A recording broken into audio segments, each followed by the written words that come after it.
molded these seats after a roly-poly because that's how I feel like I need to be in these seats. I feel like I need to be a roly-poly. I'm rounded in half. Rounded. Okay. Zero lumbar. These seats, straight from the factory, are crap. They are so uncomfortable.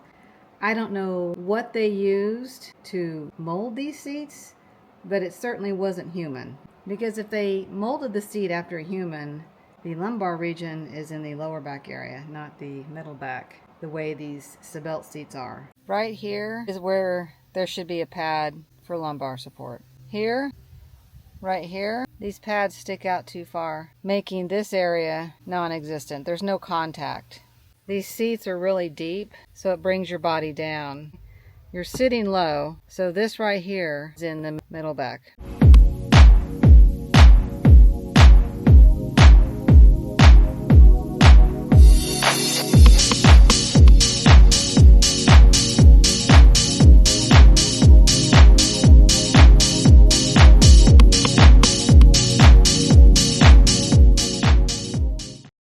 Four things I did to the driver's seat. One, I took the upper cushions off. I took these out and replaced this foam that wasn't working with a softer foam. So I've just taken both pads out of the seat, and already my back feels better. The gap between the lumbar and the pads I just took out is still an area of discomfort. I honestly don't know why. That doesn't make any sense. All right, came up pretty easy, and I have exposed the offending pad. It's been glued right here, and here it is. That's pretty hard foam. I don't think that's gonna break in. I thought it was memory foam, but it's not. That's just cheap foam. Cheap foam in an expensive car. Gee. This is what the seat back looks like. You have 3 of these that anchor the pad, and then a cheap plastic screw insert that broke off.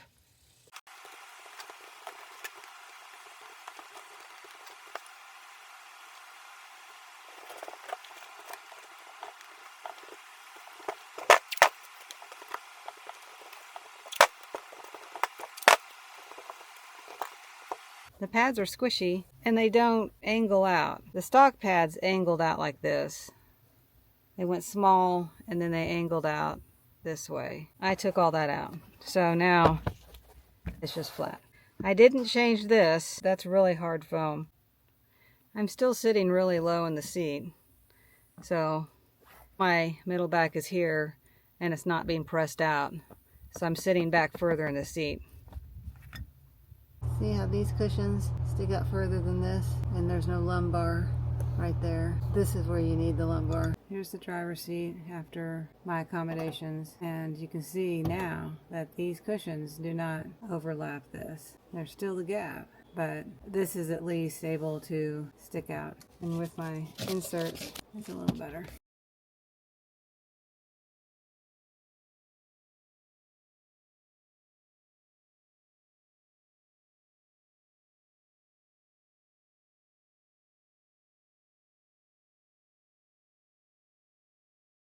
Two, I filled this with a foam insert.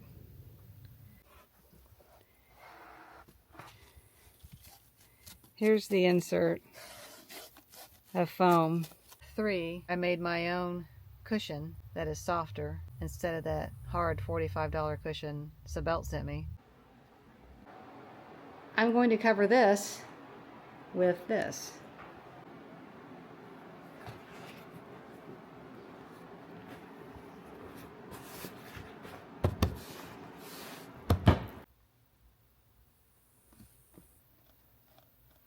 And 4, I had the seat raised 1 inch so I could see over the dash. My husband custom made 1-inch risers for the driver's seat.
in the threads better than the factory. That's good.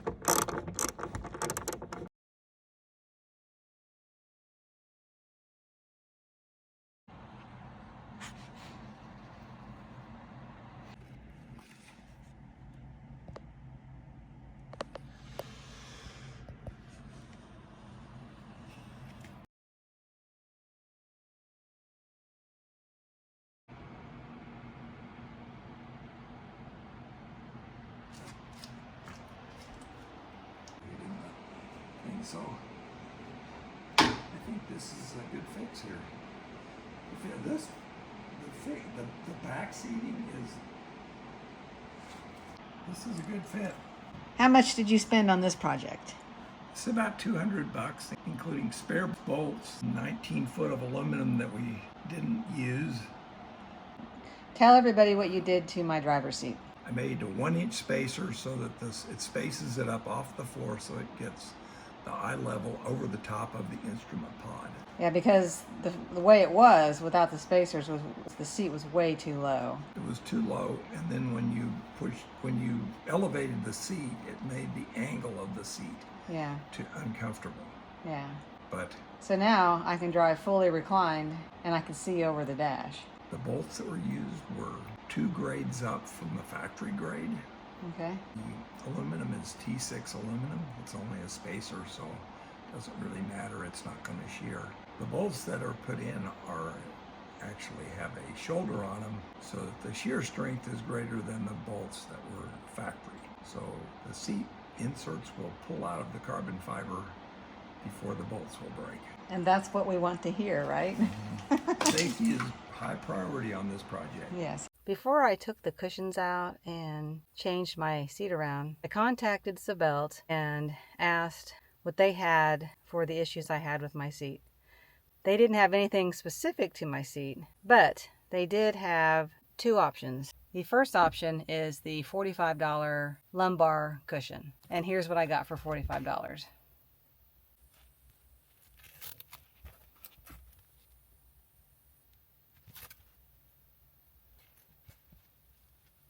A cheap cushion. Let me show you why this won't work. It's got the Velcro. It's supposed to go right there, or here, wherever. Okay. It won't stick to my seats, and I'm not going to sew or glue Velcro to the backs of these seats. Okay, so that's fine. It doesn't stick. Didn't work for me anyway. Okay, didn't work for me. But that's okay. I had another option. This is the $149 Lumbar Sim Foam Pro Kit. You crack these open and then you put it in your seat and it molds to your back. That's not going to work for me either. Fortunately, my husband can use the $45 cheap foam cushion to accommodate the lack of lumbar support in the passenger seat, and he seems to be okay with it. I then ordered a custom race seat mold, one of those full seat molds, and that was around $400, and I haven't tried it yet. I decided to go ahead and take the 2 back cushions out and try to adjust those to make these seats feel better for me. Okay, so now I'm over on the driver's side and I'm going to show you the seat that I modified for myself.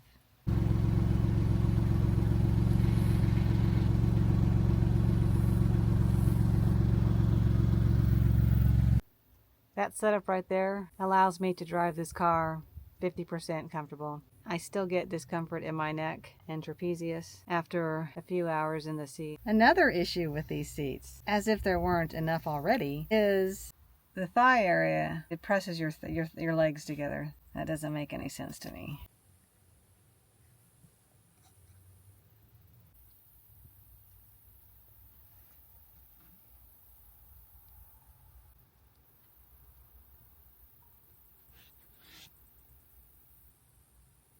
Okay, now I'm in my GT2. There are side bolsters, and they are a lot softer on the outer thigh than the Sabelt seats in my Stradale. And the seat is not squeezing my thighs together like the Sabelt seats in my Stradale.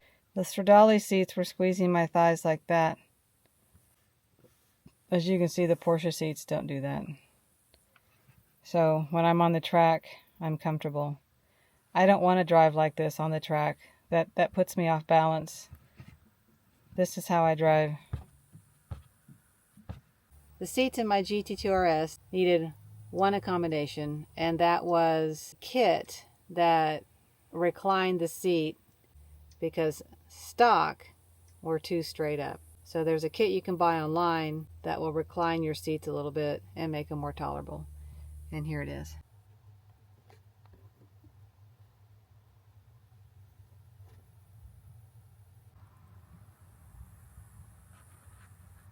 The padding in the Porsche in my GT2 RS seats is better. It's better constructed. It's better foam. It's softer. Clearly Sabelt took a lot of shortcuts when they made these seats for the GT2 Stradale. And that's sad because it's such a good car. And the only thing wrong with that car, the seats. That's it, the seats. In my opinion, the Sabelt Sport Bucket racing seats in the Stradale are the weakest link. The seats kill that car. Here's the finish on the GT2 RS seats. The entire seat is finished. It's not slapped together with unfinished areas. I get it that Maserati wants the GT2 Stradale to have that raw look, but I think the seats in the Stradale could have been made better because the GT2 RS is a street legal track car, just like the Maserati GT2 Stradale. They are both street legal track cars, with the GT2 RS being a better track car than the Stradale. This is the bottom of the seat.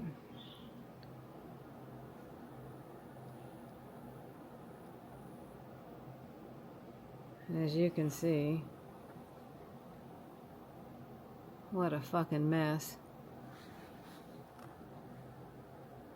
Carbon fiber going everywhere. You got this one going one way, this one going another way, this one going another way, and this one going that way. Here's one of those male post inserts for a pad on the other side. Seam. I mean, even the finished areas look like shit.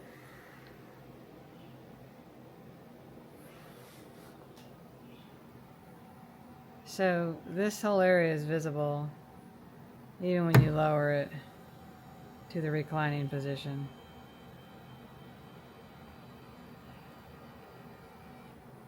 It's still visible. Look, I'm gonna be honest with you. I'm just not happy with these seats at all. It's getting hot. It's getting hot out here. Somebody just shot a gun really close. I lost my train of thought.